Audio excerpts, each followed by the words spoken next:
2025 సంవత్సరానికి గాను civils mains ఫలితాలు విడుదలైనాయి. దేశవ్యాప్తంగా 2736 మంది సివిల్స్ ఇంటర్వ్యూస్కి ఎంపికైనటువంటి సందర్భం ఉంది. అయితే ఈ 2736 నుండి తెలంగాణ రాష్ట్రము నుండి దరిదాపు 43 మంది ఇంటర్వ్యూస్కి ఎంపికయ్యారు. సివిల్స్ ప్రిలిమ్స్ క్వాలిఫై అయినటువంటి వాళ్ళు మన తెలంగాణ రాష్ట్రం నుంచి ఈ సంవత్సరం 342 మంది ఉంటే, వీరిలో నుండి మెయిన్స్ పరీక్షలో కూడా ఉత్తీర్ణత సాధించి ఇంటర్వ్యూకి ఎంపికైనటువంటి వాళ్ళు 43 మంది ఉన్నారు. గత కొంతకాలంగా తెలుగు రాష్ట్రాల నుండి 50కి పైగా అటు ఆంధ్రప్రదేశ్ తెలంగాణ రాష్ట్రం నుంచి ప్రతి సంవత్సరం సివిల్స్లో మంచి గౌరవప్రదమైనటువంటి ర్యాంకులు సాధించి ఉద్యోగాలు సాధిస్తున్నటువంటి సందర్భాన్ని మనం చూసాం. ఇది 50 కంటే ఎక్కువ అంటే గణనీయమైనటువంటి స్థాయిలోనే ఎంపికవుతున్నారు. మరింత ఎక్కువగా తెలుగు రాష్ట్రాల నుంచి, ముఖ్యంగా తెలంగాణ రాష్ట్రం నుండి ఎంపిక కావాల్సినటువంటి అవసరం ఉంది. దానికి కావాల్సినటువంటి చర్యలు కూడా ప్రభుత్వం చేపట్టాల్సినటువంటి అవసరం ఉంది.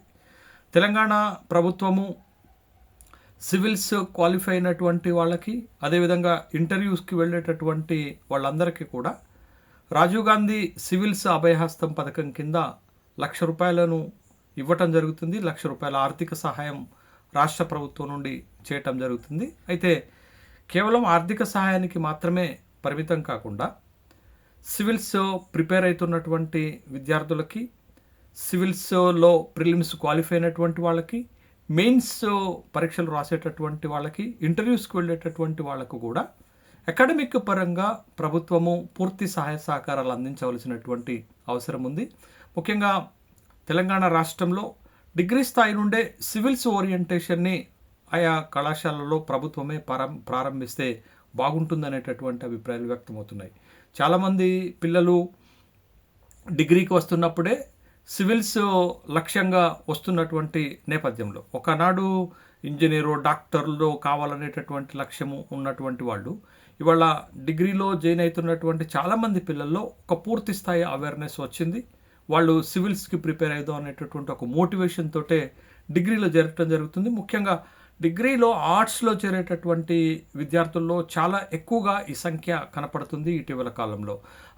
మీ లక్ష్యము, మీ ఆబ్జెక్టివ్స్ ఏమున్నాయని మేము క్లాసులలో అడుగుతున్నప్పుడు సివిల్స్ ప్రిపేర్ అవ్వటానికి నేను ఈ గ్రూప్ని ఎంచుకున్నాను సార్ అని చెప్తున్నటువంటి సందర్భాలు కూడా ఉన్నాయి. కాబట్టి ప్రభుత్వమే డిగ్రీ స్థాయిలోనే సివిల్స్ ఓరియంటేషన్ పైన ఆయా కళాశాలలో అవగాహన కల్పించేటటువంటి కార్యక్రమాలు చేయాల్సినటువంటి అవసరం ఉంది. అదేవిధంగా సివిల్స్లో ప్రిలిమ్స్ క్వాలిఫై అయినటువంటి విద్యార్థులకి, మెయిన్స్ రాస్తున్నటువంటి విద్యార్థులకి ప్రభుత్వము అత్యుత్తమమైనటువంటి కోచింగ్ని అందించాల్సినటువంటి బాధ్యత ఉంది. అత్యుత్తమమైనటువంటి ఫ్యాకల్టీ తోటి వాళ్ళకి అత్యుత్తమైనటువంటి కోచింగ్ కనుక అందిస్తే, ఇప్పుడు కేవలం 43 మంది మాత్రమే ఇంటర్వ్యూకి సెలెక్ట్ అయ్యారు. 43 మందిలో ఎంతమంది ర్యాంక్ సాధించి పూర్తి అంతిమ ఫలితాన్ని సాధిస్తారనేటటువంటి విషయాన్ని కూడా మనం చూడాలి. కాబట్టి కానీ ప్రిలిమ్స్ క్వాలిఫై అయినటువంటి వాళ్ళందరికీ కూడా మెయిన్స్లో క్వాలిఫై అవ్వటానికి ఒక అత్యుత్తమమైనటువంటి శిక్షణ అందించాల్సి ఉంటుంది. ఇప్పుడు ఈ సంవత్సరము